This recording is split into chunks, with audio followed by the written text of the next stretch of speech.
Hello friends, स्वागत है आप सभी का हमारे यूट्यूब चैनल स्टोरी गुरु पर। आज मैं जो कहानी आपके लिए लेकर आई हूँ इसका शीर्षक है डरावने सपने।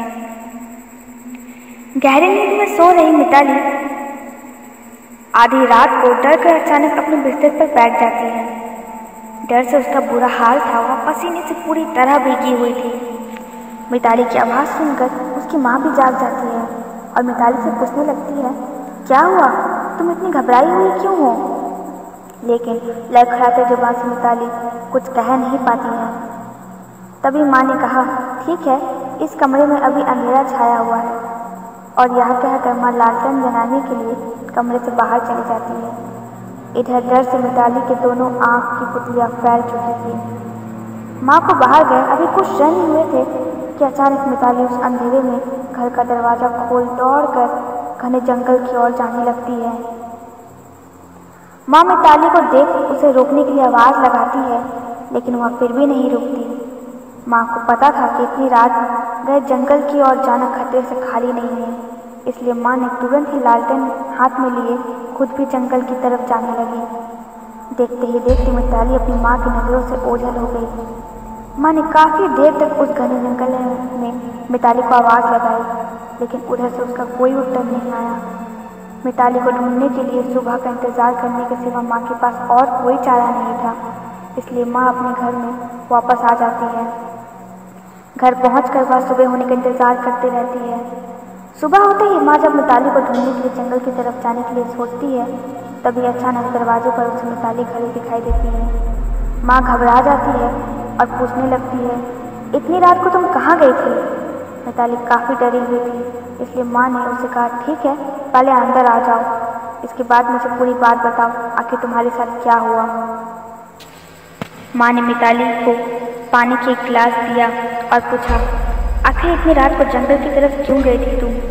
मिताली ने कहा, माँ मुझे नींद आती है, लेकिन मैं सो नहीं पाती, क्योंकि मैं जब भी सोती हूँ तो मुझे अपने सपने में बहुत ही डरावनी शक्ल की औरत दिखाई देती है, जो मुझे पास आने के लिए कहती है। तभी माँ कहती है, तुमने कोई बुरा सपना देखा होगा, तुम आराम करो, अब तुम्हें कुछ नहीं कहना होगा। लेकिन मिताली काफ़ी डरी हुई थी। वह कहती है, नहीं, अगर मैं सोऊंगी तो वह मुझे फिर अपने सपने में इधर उधर ले जाएगी। रात भर की थकान से मिताली के आंखें एकदम धुंधली धुंधली हो गई थी। वह बात करते करते अचानक गहरी नींद में चली जाती है। मिताली की माँ को लग रहा था शायद थकान की वजह से मिताली ये सब बातें बता रही है, शायद सोने पर थोड़ा आराम हो जाए। दोपहर के 1 बज रहे थे, बाहर तेज धूप थी। माँ को कुछ काम करना था, लेकिन इस बार माँ मिताली को अपने नज़रों से ओझल होने नहीं देना चाहती थी, इसलिए माँ वहीं बैठी रही मिताली के बगल में। मिताली को सोए हुए अभी 10 मिनट ही हुए थे। अचानक दरवाजे पर किसी के दस्तक देने की आवाज़ आई।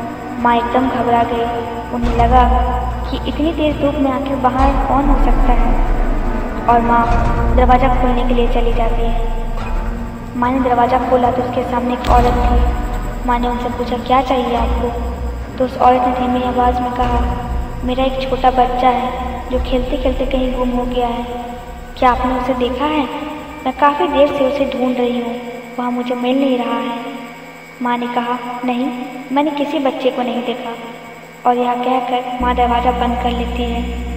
माँ फिर से मिताली के बगल में जाकर बैठ जाती है। थोड़ी देर में माँ ने देखा मिताली नींद में भी बेचैन नजर आ रही है और लगातार हाथ पैर इधर उधर हिला रही है।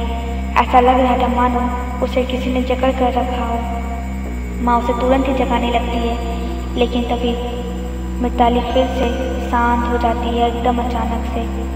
माँ को लगता है फिर से कोई बुरा सपना देखा होगा उसने, मुझे उसे इस तरह नहीं जगाना चाहिए। लेकिन मिताली नींद में जब करवट लेती है तो उसके पीठ पर बने पंजों के निशान देखकर माँ के होश उड़ जाते हैं। माँ ने तुरंत ही मिताली को नींद से जगा दिया और पूछने लगी, कि आखिर तुम्हारे पीठ पर ये निशान कैसे हैं? मिताली ने कहा, मुझे कुछ भी नहीं मालूम, मुझे यह नहीं पता कि मैं जंगल की तरफ क्यों गई थी और किस लिए गई थी।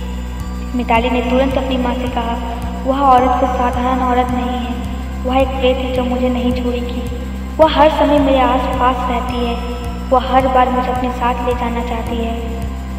अब माँ को भी समझ आ गया था कि वह औरत जो बाहर दरवाजे पे आई थी वह वही प्रेत थी। और मिताली के पीठ पर बने निशान देखकर माँ को पूरा यकीन हो गया था कि हमारे घर के अंदर कोई आत्मा मौजूद है जो हमारी हर हरकत पर नज़र रखे हुए है। माँ ने मिताली को लेकर तांत्रिक के पास जाने के लिए फैसला किया। तांत्रिक के पास पहुंचकर उन्होंने सारी बात बताई। तांत्रिक ने कहा, ठीक है, पहले मैं आपके घर को देखना चाहता हूँ। और यह कहकर तांत्रिक उनके घर चल आया। उनके घर को देखकर तांत्रिक को झटका लगा। उसने कहा, आपको पता होना चाहिए कि आपका घर एक कब्र के ऊपर बना है। इसके नीचे कई सारी लाशें दबी हुई हैं। अगर आपने जल्द से जल्द इस घर को नहीं छोड़ा तो आपको बचाना मुश्किल हो सकता है। उन्होंने उसी समय सारा सामान बांधकर उस गांव को छोड़ दिया। उन्होंने गांव वाले को भी यह बात नहीं बताई कि आखिर वो लोग कहाँ गए। उन्हें डर था कि कहीं वह प्रेत उनके पीछे पीछे ना आ जाए। 25 वर्ष से मिताली इस घटना से बहुत डर चुकी थी। इसके बाद मिताली ने उस घटना को फिर कभी याद नहीं किया, क्योंकि वह खौफनाक यादें फिर से मिताली को सोने नहीं देती। लेकिन वो निशान आज भी मिताली के शरीर पर से नहीं निकली है। तो दोस्तों, ये थी आज की हमारी कहानी। उम्मीद है आप लोगों को अच्छी लगी होगी। ऐसे ही लेटेस्ट स्टोरी अपडेट्स पाने के लिए इस कहानी को लाइक और शेयर ज़रूर करें। और हमारी कहानी आपको कैसी लगी कमेंट सेक्शन में बताएं। और हमारे चैनल को सब्सक्राइब कर बेल आइकन दबाना बिल्कुल न भूलें।